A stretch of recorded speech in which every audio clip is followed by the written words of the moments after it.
Ang Kuneho at ang Pusa ni Narain C. Kumunsang. Bago muna natin talakayin ang kwento, tatalakayin muna natin ang mga tauhan. Una, si Muning. Si Muning ay mahilig sa isda. Pangalawa ay si Pawi. Si Pawi ay mahilig sa karot. Agila. Si Agila ay kaibigan ni Pawi na siya ay matalino at mapamaksid. Ahas. Si Ahas ay kaibigan ni Pawi. Manok. Si Manok ay kaibigan ni Pawi. Lobo. Si Lobo ay kaibigan ni Muning. Ibon. Si Ibon ay kaibigan ni Muning. Aso. Si Aso ay kaibigan ni Muning. Inay Kalabaw. Si Inay Kalabaw ang kanilang mapagmahal na ina-inahan. Sa isang maaliwas na kubo, may ginagawang dalawang magkapatid na sina Pawi at Muning. Si Pawi ay nagbabasa habang si Muning ay naglalaro ng bola ng sinulit. Meow! Ang saya naman! Halika, Pawi! Maglaro tayo! Mamaya na, Muning. Gutom na ako! Pawi! Sana isda ang ulam! Mas masarap ang karot. Sana marami si Inay Kalabaw. Pareho silang nag-imagine ng kanilang paboritong pagkain. Nakangiti sila sa kanilang isipin. Tumating si Inay Kalabaw na may dalawang bitbit na basket. Nagniningning mga mata ni Pawi at Muning. Mga anak ko, may dala ako para sa inyo. Wow, carrots. Maraming salamat, Inay. Meow! Yay! Isda! Ang bakaw! Salamat po! Tiin nyo yan huwag mag-aaway. Aalis muna ako. Nasa mesa ng dalawang basket, kumagat si Pawi ng isang malaking karot. Nakatingin si Muning sa karot ni Pawi. Bakit ang dami ng carrots mo? Kasi paborito ko. Bakit? Parang mas marami yung sayo kaysa sa isda ko. Pantay tayo. Bigyan mo ako ng carrots. Bakit ayaw mo naman ng carrots? Ayoko. Dapat maghati tayo. Nag-agawan sila ng mga basket. Kumalat ang mga carrots at isda sa sahig. Akin ito. Huwag mo magawin. Ayoko. Dapat maghati tayo.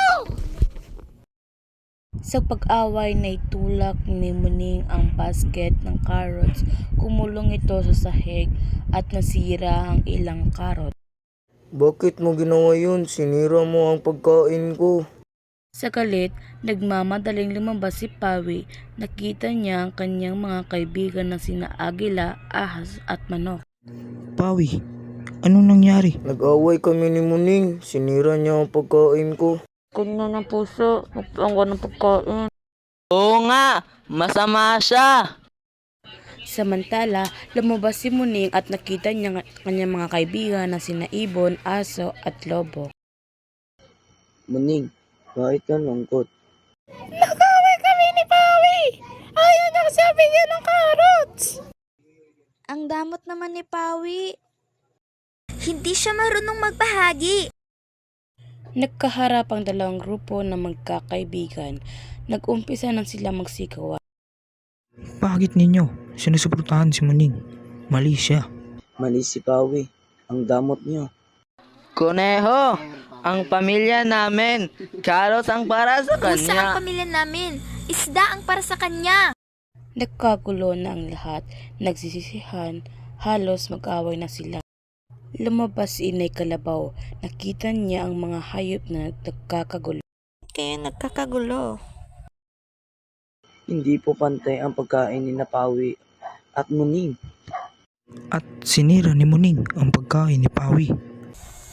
Lahat kayo ay magkakaiba.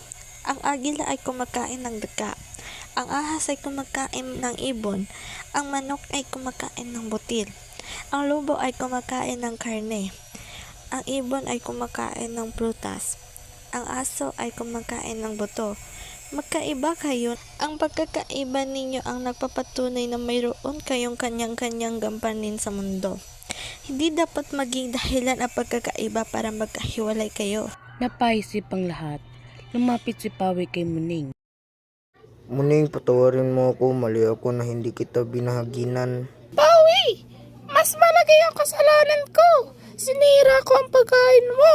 Patawarin mo ako. Nagpatawaran ng dalawa. Pagkatapos ay pumasok sila sa kanilang munting kubo. Pawi, tingnan mo. Ang dami pa nating ista. Gusto mo? Gusto ko at muning mo ang carrots. Gusto ko. Mula noon, natutunan ni Pawi at Muning na ang pagkakaiba ng bawat isa hindi dapat pag-awayan, kundi dapat itong intindihin at tanggapin. Ang pagkakaisa at pagmamahalan ang pinakamahalagang sangkap sa kanilang pagkakaibigan.